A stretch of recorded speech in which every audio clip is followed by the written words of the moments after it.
we were told that the same Bobrisky said we should keep short, that he rolls with our bosses. Hello beautiful people, welcome back again to my channel. Hope you are doing well. I'm back again with another video with the title you know what you're about to watch. But before then, if you are new to this channel, please do hit that red subscribe button down there and turn on your bell notification so you'll be notified anytime I post a video. You can come and check it out.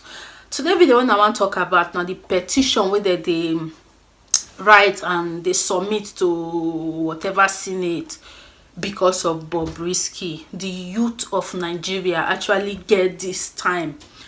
Wetin they talk, not be say they support Bobrisky or say Bobrisky not they cross the rules, because clearly this one not be waiting Nigerian legalize, not be waiting Nigerian sign. I still talking before, say before Bobrisky go fit be this flashy, be say he not go there for Nigeria. You see that he go this one way I don't they feast on him, all eyes are on Bobrisky now. He not go get peace, not for Nigeria. He business go they crumble because he go they run up and down. He not go they one place. Fear go they he go they run up and down. He last video when he do about eyelashes, he say I've been very busy. Even though say you know they busy, his mind know they address, he know they feel a day house because of all this kata because of her. He go say he dey busy. The thing be say he no go fit day for Nigeria fully with this look. Mostly now where I don't day or now. Instead say maybe he go relocate to another place. Most places that even legalize the thing, you go live your life and you go live a normal. But for Nigeria like this, it go dey hard for him.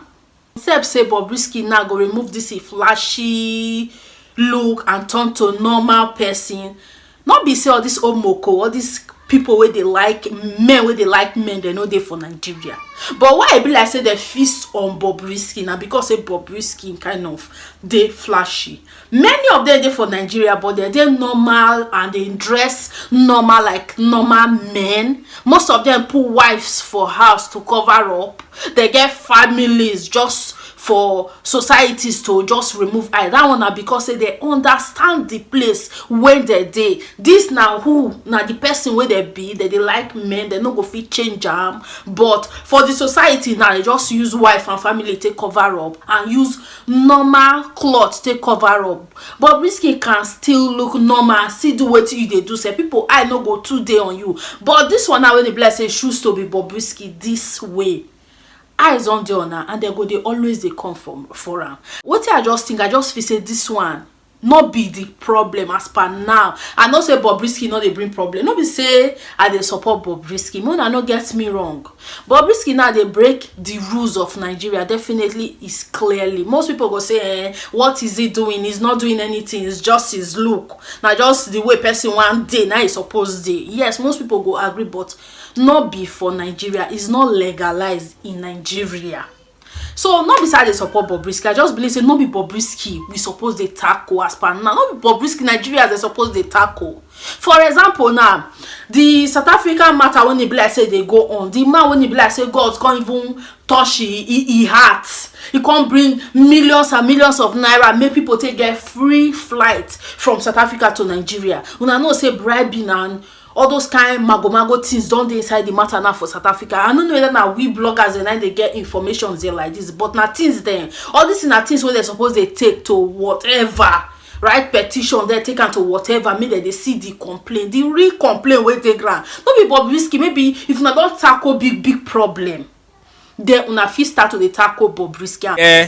To submit a petition to the president of the Nigerian Senate, and also a copy to the Speaker of the Federal House of Representatives.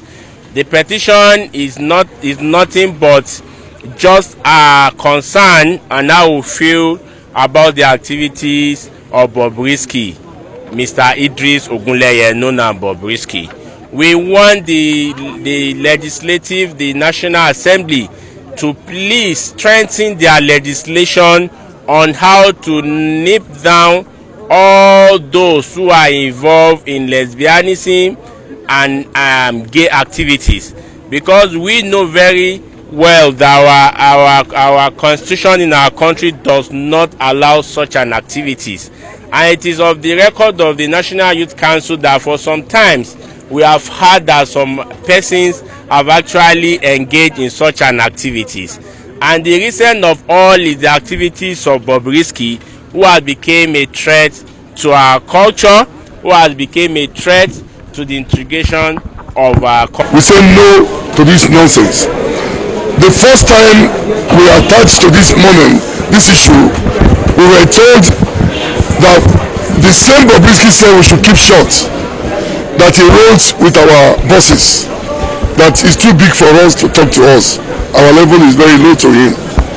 But let me tell all of us here today, if great youths like you are working out to make a better Nigeria and a great Nigerian for us, and if a Bobrisky can buy a Lamborghini and a Range Rover for the nonsense of his lifetime, then what do we tell the youth for development of tomorrow? I'm sure something is missing. We must come out to tell the whole world that this is not part of our culture. Our culture is about decency. We respect Nigerian women, we respect the ladies, we respect everybody among us. This guy is a national embarrassment. We have discouraged this, we have disowned it, and we are not part of it. And it's not part of our culture. Is that okay? Yes, sir. So we assure you that we are in total support of all actions you are taking, and we assure you that this will be the end to that nonsense once again in our Nigeria. And we are going to be with you in this struggle. Maybe me I go dey even come 100% dey support, but I believe say things dey grand now when e be like say Bobrisky, even though Bobrisky na still problem for Nigeria based on the look, not dey send good signal. And again, e don dey get God son, God this, God that. People dey when e be like say they wan even be like am now. So Bobrisky na still another one for Nigeria, but really Bobrisky, honestly speaking, not be the top problem for Nigeria at this point. Now, so those people when they be like say they for South Africa, they don't they hook up. Most of them don't they cry out, say, see oh mona, see what they sup for South Africa. Or person when they be like say use your own hard their money, bring out free flights. Say me that they carry them now, they go Nigeria. People when they be like say they don't sign since where the free flight take come, they don't sign their name, say they want to go Nigeria free flight. You can't be like say you need to tip them, tip them, give them small thing for them to call your name and you and your family only you want may you they go. And if you don't give them small thing, they not go call your name. People when you be like say they don't register for free flight since they still they stuck there for South Africa because they know they give them small thing. And most of all these people when they ask to give them small thing, that is do something. If you know say you don't ready to go, then shake body. Most of them their livelihood are gone, like everything. They not get no nothing. What is they don't even get anything whether they tell it. That is Nigerians. I don't know why this thing no go come off our blood. You don't even care about the person where they go Nigeria self, you no get anything when you want to start the free flight. So now man like you now person will get one head now even say make this free flight stand and you go stand against am because of the small thing where you will get you where you dey work. Definitely the person when you be like say you stand for, they go still pay you. What it be na problem? People just they cry and say, me they see what they happen for South Africa. Or the new one when they be like say Nigeria, they do Nigerians there. They just keep them stuck there. People don't already sign up. They don't put their name there, say they don't ready to go. But for you now, if I give them something, they no go fasting now. They just keep you for one side. People don't they go. But you see they there. Except say you get small when they be like say you first save small. Like people when they be like say most of their livelihood still survive. Small things still there for them when they be like say they want to go use for Nigeria. I tell at least no start from scratch. Now what that one now? So now one of the things when you be like say when I suppose right now go give the man or go give government, make them sort am out because that one now so in a life something. Now apart from this one, now what about people house when you be like say water actually chase people come up for their house and take over their house? Okay, even though say now we bloggers then now they got this news. That is our president, governor, whatever, then wait for Nigeria. They know they enter social media, even their assistant, their secretary, blah blah. They know they see all these things. Even now, so leave all their secretary, all this youth. Now we get all this time, like all this youth now, we get all this time to come out. Even you come out, you get this chance because not be every time they see youth, then when they come out say, "Oh, mo do this kind of thing." Una get chance actually come out. One no tackle real problem. Like Mona really tackle something. Mona no say una come out for something. Mona do something. Because this is now una fit just right now. They fit just try outside. They fit try one place because not be really waiting really be their problem at the moment. Make una take the problem to them. Not be Bobrisky at this point. Maybe if una don't solve everything now, una don't say only Bobrisky now because people don't already done the turn to your own level for Nigeria and una will not say it's on a problem. As per now, your own problem for Nigeria really did down. There are pressing issue at hand. People when it be like say now so they homeless, as in people they for Nigeria when it be like say now so they are homeless, they don't get anywhere where they stay. The ones when it be like say they are water so from your leg reach water reach here. Nigeria now, so that was so not be really big problem. In as much as say that Nigerians they cause flood problem because the people that where they build us, they go build us, they not go even drop where people go they throw away dirty small. Nigeria, I don't know why they know they get most places, many places. I not go say everywhere for Nigeria. They know they build house, they remain where they throw away dirty. Una notice the place when they be like say people go even they throw away dirty. Now person land when they be like say maybe swamp don't they, the person go just allow now. Mona throw dirty, make it they press that water where they the land small, throw dirty, small time go come. You don't build their place. Build that place cover now. People now don't they stranded on where they go throw away dirty. This place, Germany, where would they now so? Now 3 different places where would they put dirty. Now we get yellow bag of dirty. That yellow bag of dirty, all those coconut, all those cup, sardine cup, milk cup, oil bottle, they try for that yellow bag of dirty. We get blue big rubber of dirty, anything paper, newspaper, Indomie carton, like Indomie carton, not Indomie nylon, but all the nylon, all the carton, blue big rubber of dirty. Then come the black one, fish belly, anything will be normal dirty. You go just they put on there onions back and all those kind of things. You go just they put on for the big black. And then they get time. The time that they give you the menu, if you just come any city, they'll just carry the thing give you. The day when the black say black dirty go come, you go roll your dirty, just roll and go outside.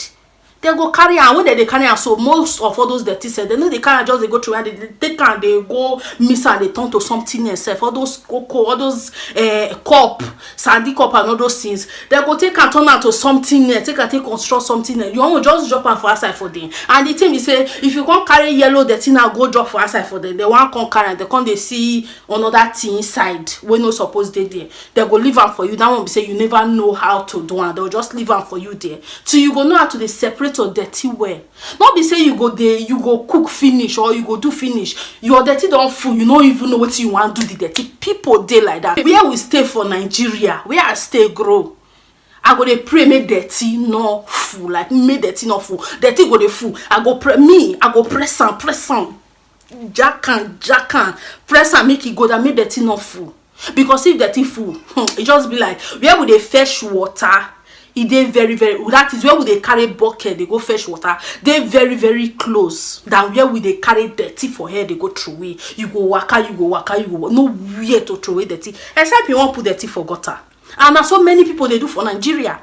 They will carry their dirty and they will put them for gutter. And when people don't build house, cover where water go pass. Dirty now don't cover the gutter. If water won't pass, where one flow pass. If you not go drive on and come up for us and take over the house, as they drive people, they take over house. That one now, what the government go just rush do now. Once now they don't take care of that problem. That one a problem when I go carry, go give government make it shake. I've been at the protest for lights. When the black say they go on, when the black say people march go NEPA office. Say inside 24 hours of the day, barely they get light for 1 hour.